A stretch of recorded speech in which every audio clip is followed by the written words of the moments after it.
করবে। দাবি কি করছে? মধুর ক্যান্টিনে হয়েছিল আন্দোলন, আমাদের রাস্তায় আমাদের পিছনে দাঁড়ায় ছিল। মহানগরের ড্যামরা, যাত্রাবাড়ি, স্টাফ কোয়ার্টার থেকে শুরু করে উত্তরা, বনশ্রী, রামপুরা, বসুন্ধরা, বীরপুর এইসব জায়গায় আন্দোলন হয়েছে। ওদের এটা সেন্ট্রাল হয় কিভাবে? ধরো তো বাসার থেকে বের হয় নাই 17 তারিখের পরে। আসছে এখন নেতা হইতে সবাই না। মাঠে কয়জন নেমে কাজ করছে? মানুষের সাথে গালিগালাজ কেন করতেছে? ওরা মাঠে 2 দিন নামছে, ওদের মধ্যে যারা মাঠে নামে তাদের নাম বাদ দিয়ে দিছে। এটা দাবিয়ানদের বৈষম্য, এটা বা বৈষম্য বিরোধীর বৈষম্য না। দাবির সিন্ডিকেট প্রাইভেট, মহানগর, ন্যাশনাল, 7 কলেজ কাউকে জায়গা দেয় নাই, আগেও এখনো দিবে না। টার্গেট করে মধুর ক্যান্টিনে করছে, 20টা পোলাপান নিয়ে বসে আছে ভিতরে, ওরা স্লোগান দিচ্ছে। আর এখানে যে আমরা 100 পোলাপান বাইরে দাঁড়িয়ে আছি, ডাজন্ট ম্যাটার। ওদের কাছে শুধু ওদেরটা দায়ভার। এই যে আমাদের আগে একটা আহত হয়ে গেছে, ওই ওরা বলে সংগঠক হবে, স্লোগান দিচ্ছে দাঁড়ায় দাঁড়ায়। আমাদের সাথে আলোচনা করা ছাড়া ওরা কিভাবে কমিটি ঘোষণা করে? আমাদেরকে না জানানো ছাড়া, পাবলিক, পরে প্রাইভেট, ন্যাশনাল, 7 কলেজ কাউকে জানানো ছাড়া, মহানগরকে জানানো ছাড়া ওরা কিভাবে ঘোষণা করে? আমি স্টার্স ইউনিভার্সিটির গরমে হচ্ছে ইয়া হয়ে গেছে, ওখানে অনেক মানুষ তো গ্যাদারিং এ, গরমে হচ্ছে মানে হিট আউট আর কিছু না। ওরা এরকম বলে পাবলিক নিয়ে করে, ওরা কেন্দ্রীয় কমিটি ঘোষণা করে দিছে না, আহ্বায়ক, সদস্য সচিব, এইবারে ওরা সেম সিন্ডিকেট করতেছে। আর আমার কথা হচ্ছে, দাবি কেন সেন্ট্রাল হোল্ড করবে? দাবি কি করছে?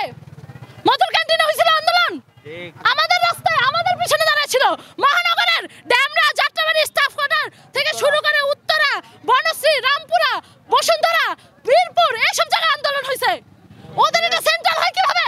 ধরো তো বাসার থেকে বের হয় নাই 17 তারিখের পরে। আসছে এখন নেতা হইতে সবাই না।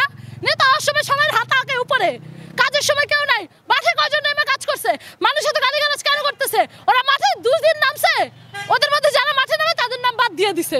মাঠে নামে দেখে কমিটিতে রিফাত রশিদকে থাকতে হবে, প্রাইভেটের একজন থাকবে, মহানগরের 20% থাকবে, পুরা প্রাইভেটের 40% থাকবে, তারপর হচ্ছে পাবলিক যেগুলো আছে ওইখান থেকে 20% থাকবে। প্রত্যেকটা জায়গার স্টেক হোল্ড হতে হবে। পূর্বে প্রস্তাবটি তাকে দিয়েছিলেন, তারা আমাদের সাথে বসেই নেই, এটা তো হঠাৎ করে ওরাই তারা তাদের মতো সব করছে। অবশ্যই এটা দাবিয়ানদের বৈষম্য, এটা বা বৈষম্য বিরোধীর বৈষম্য না, এটা দাবিয়ানদের বৈষম্য। দাবিয়ান যারা এইসব গেম খেলছে তাদেরকে জিজ্ঞেস করবেন তাদের চক্রান্ত কি। ভিতরে এখনো বসে আসছে, তারা পারতো না বের হয়ে আমাদের সাথে কথা বলার?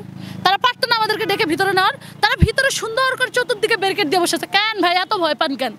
রাজপথের না সৈনিক? রাজপথে তো আপনাদের সাথে দেখা হয়নি আমাদের। মিথ্যা কথা। আমরা প্রতিদিন বাংলা মোটরে থাকি, এখানে যারা আছে সবাই বাংলা মোটরে থাকে। আমরা 4টা পর্যন্ত প্রাইভেট বসে আছিলাম তাদের সাথে কথা বলার জন্য, কমিউনিকেট করার জন্য, তারা করে নাই।